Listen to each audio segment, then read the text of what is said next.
Whoa! The moment PlayStation Plus August 2025 lineup was announced, everyone grabbed their controllers with excitement.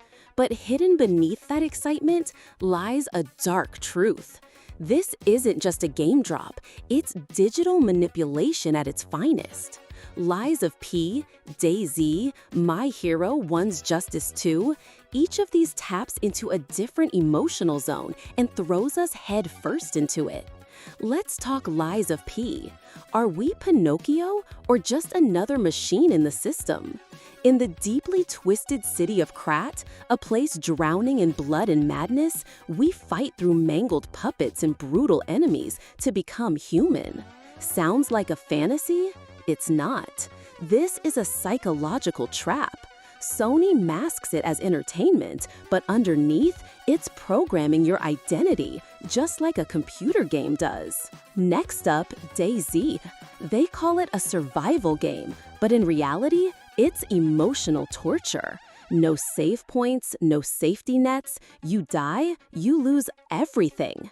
And this game isn't just about surviving infected zombies, it's about surviving loneliness and paranoia. Sony hands you this as a free PS Plus game, but what they're really doing is applying psychological pressure. Do you continue? Do you quit? Even the characters around you feel like zombies. Through DayZ, Sony runs a psychological test, blurring the lines between reality and illusion. Then comes My Hero, One's Justice 2, an anime fan's dream, full of flashy visuals and explosive quirk moves. But that dopamine rush, that's the trap. It pulls you into a feedback loop. You think you're playing the game? No, Sony is playing you. This isn't justice, it's illusion. While you fight villains in-game, Sony quietly takes over your time, your attention, and your wallet. And don't even get me started on the 15th anniversary Avatar pack. Cyberpunk 2077, Hogwarts Legacy, God of War Ragnarok, nostalgia overload. But just because it's free, does that mean it's innocent? Nope. What Sony's doing here is monetizing your entire PlayStation memory from the past 15 years. These avatars feel like gifts, but in reality, they're branding devices. You're no longer a gamer, you're a profile pic in their system. Welcome to Sony's digital garden. And all these releases in August, that's not coincidence. Look closer. Lies of P, fear. DayZ, despair. My Hero, fantasy. 3 games, 3 psychological triggers. Sony's strategy is clear. Emotionally balance you, just enough to keep you renewing your subscription. They push you to the edge, then throw you a rope. Not because they care, but because they want you to stay trapped. So ask yourself, are you just downloading games, or are you uploading your emotions into a machine that feeds off your attention? This August, when you play Lies of P, ask, what lies have I believed? When you survive DayZ, ask, what have I sacrificed to stay in this game? When you cheer for My Hero, ask, who's the real hero, the player or the platform? This isn't just a lineup, it's a reality check. Sony knows how to entertain, but now they're learning how to control. And you, the gamer, you better wake up before you're just another saved file in their system. This is not a review. This is a wake-up call. Share it if you dare. Think about it if you care. Welcome to the new game order. There's a city once known for its grandeur, for its glimmering streets paved with ambition, its opera houses echoing with applause, its sky brushed by the soot of progress. That city was Krat. But now, that name sends a chill down your spine. Now, Krat is not a place you visit, it's a warning you whisper. At the heart of this mechanical tragedy lies P, a puppet who walks, fights, and bleeds like a man. But beneath his gears and sinews lies something deeper, a question. One that echoes through the blood-slicked streets of Krat. Can a puppet tell the truth? Or is he just mimicking humanity with flawless deceit? The city's pride was once Ergo, a mystical energy source drawn from the remains of living beings. It powered puppets, lit factories, and breathed artificial life into metal shells. Puppets like P, built by the famed Geppetto, a genius engineer twisted by grief and guilt. These constructs were meant to serve, to build, clean, heal, entertain. They were not supposed to dream or kill. But one day, everything changed. The puppets broke free, not from chains, but from rules. The Grand Covenant, their embedded code of obedience, shattered without warning. The streets turned red. Puppets who once bowed now butchered. Blood replaced oil. Screams replaced gears. What caused the puppet frenzy? Some say it was the Ergos curse. Others whisper of deeper truths: alchemical meddling, forbidden experiments, the manipulation of souls. The truth is as twisted as the limbs of the broken marionettes lying in alleys.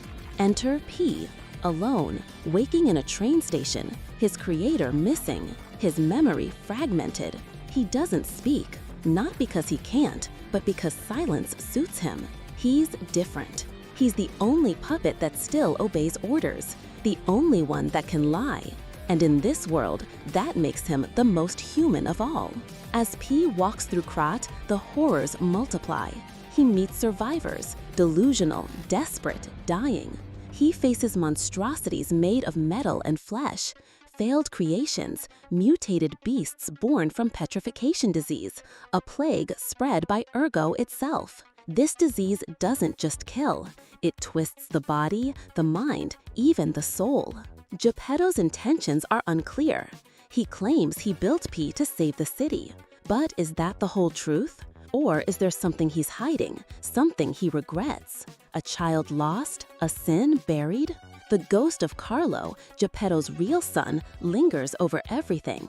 Is P merely a replacement? Or worse, a failed resurrection? The Stargazers, an alchemical cult, seek to control the disease, but their methods are madness. They manipulate, dissect, control. They believe the human soul can be distilled, transferred, that life is no longer sacred, just data. They are not scientists. They are gods in lab coats, drunk on ergo and hubris.